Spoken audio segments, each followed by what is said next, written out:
hang on to your seat, baby, cause this one's a screamer!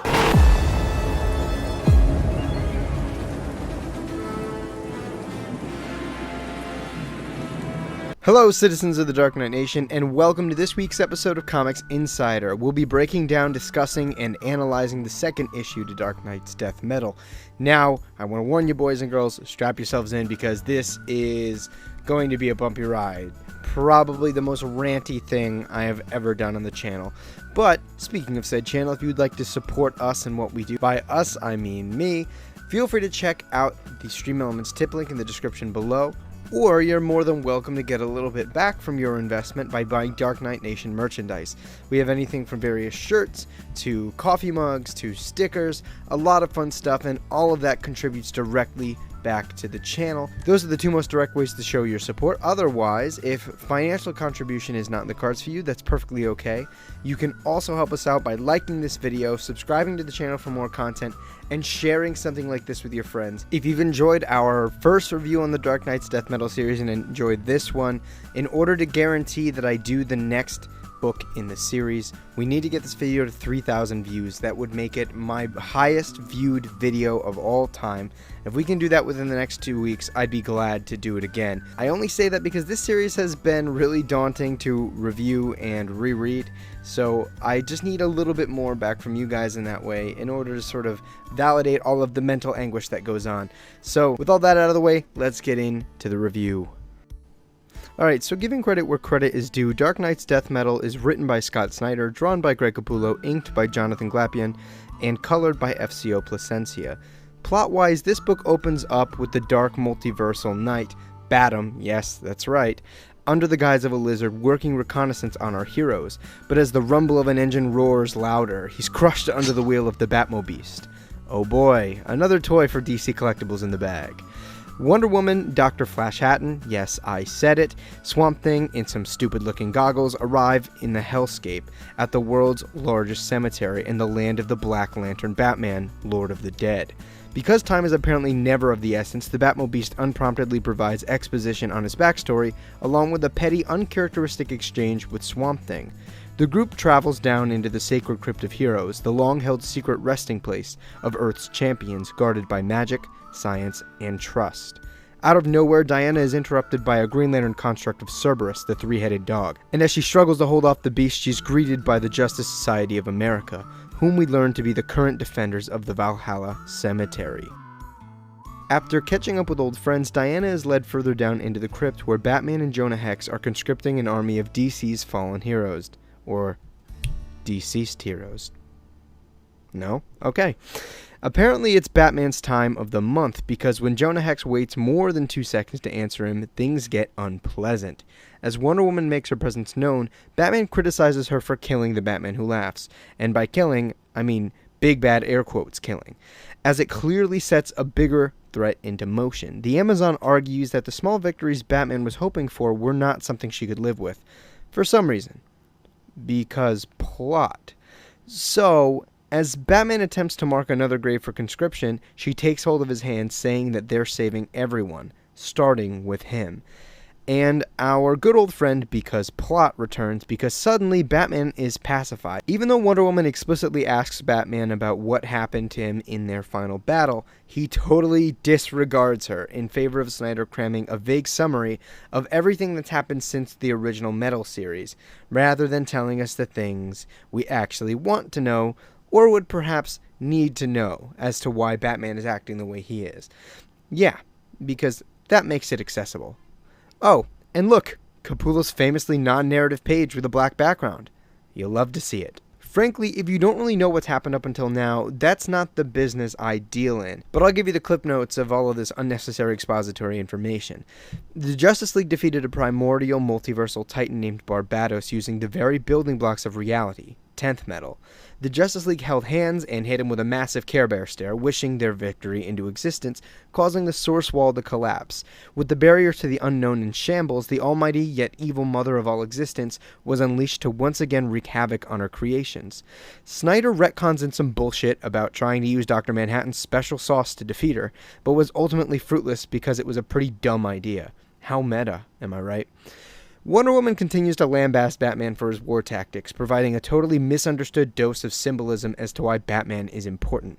Batman isn't special because he teaches people what they can aspire to be, like Wonder Woman says.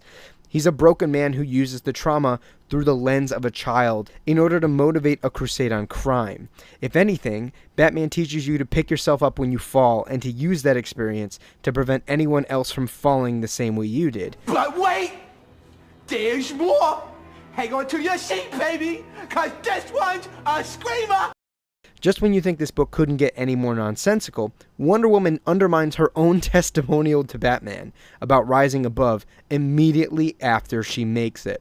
Swamp Thing explicitly speaks upon one of the themes of the book, as we've already come to expect from Snyder. And now, Batman suddenly agrees to follow Diana's plan for no given reason whatsoever. Wonder Woman begins to outline the apparent pathway to their victory by siphoning off crisis energy from Perpetua via all of the various crises that have occurred throughout DC's continuity. They'll somehow supercharge Dr. Flash Hatton with said energy and press the big bad restart button, because that always works. When they finish outlining their battle plans, Barry Allen arrives on the scene to embrace with Jay and Wally, prompted by perhaps the cringiest bit of dialogue I've ever read in my life. Also, how can one have a triple Flash hug with only 2 flashes? Anyway, before we can get into the rest of the story, we're treated with another character sketch below a chalky blue filter on top of it. Here's my money. Hard at work. Back in Castle Bat, though, we learn that somehow the Batman Who Laughs and the other various Dark Batman have completely incapacitated an omnipotent and near omniscient Dr. Manhattan version of Bruce Wayne in order to transplant the deceased Batman Who Laughs brain into his body. Scott, open question, buddy. Have you not read Watchmen? When John Osterman was torn to molecular shreds in the intrinsic field generator, he first rematerialized as a brain and nervous system. The body that Dr. Manhattan takes is merely a vessel that he's chosen for the power housed in his brain. It was the most familiar form for him to take. The body has no significance. So without the brain, there is no Dr. Manhattan or his powers, and hence, Snyder continues to make absolutely no sense. But for the sake of finishing the summary, let's continue. The Dr. Bat-Hatton Who Laughs, which I will take to calling him now, hits his boys with a big flex and recreates his old form, just bluer, and reconfigures them on the atomic level. As a result, Perpetua senses a disturbance in the Force and confronts the Laffy-Taffy look in Batman Who Laughs, reminding him that she's all too aware of his treacherous ways, and that the forces that threaten her should concern him as well. Now, with all of his boys molecularly dismantled and shit, Dr. Bat-Hatton Who Laughs decides to flex on the youngster Robin in front of him and turns into the Blackest Night, or basically the four-tailed embodiment of the nine-tailed fox from Naruto.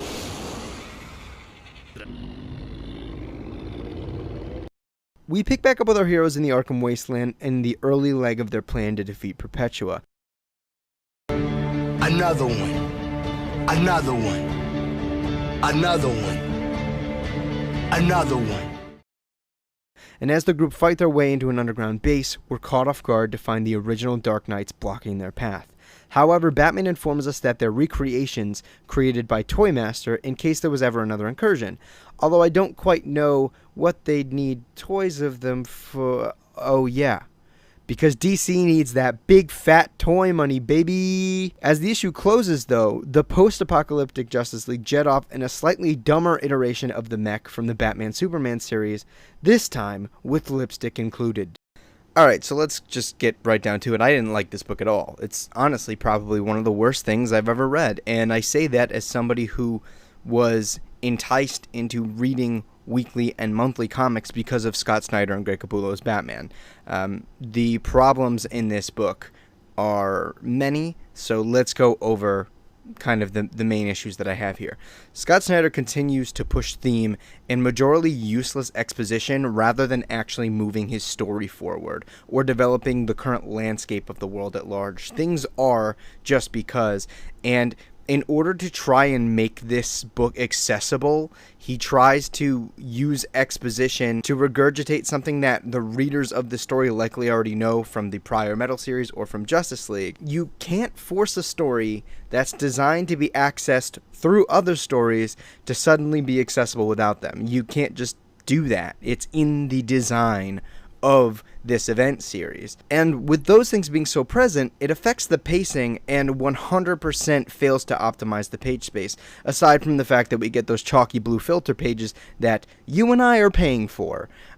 So there's that. Another huge issue that I have with Dark Knight's Death Metal is that this story continues to be defined by nonsense, because Snyder seems to think cool somehow makes the story good, even at the detriment of actual storytelling mechanics. Again, pacing off, theme shoved down your throat, totally unsubtle. The characters are clearly not voiced properly or characterized in any way that we know them to be.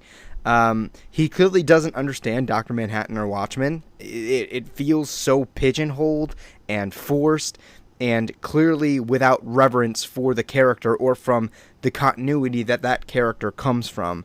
It just comes to a point where all this plot doesn't add up. And regarding characterizations of all of these incredible, iconic characters, they feel more like satires than what we actually know them to be, even going as far to changing their personalities to the needs of his story, which is 100% the wrong way to go about it when you're dealing with characters in a space that have 80 plus years of continuity in a story that is thematically driven by the idea that all stories matter. Then so too does their characterization in those stories.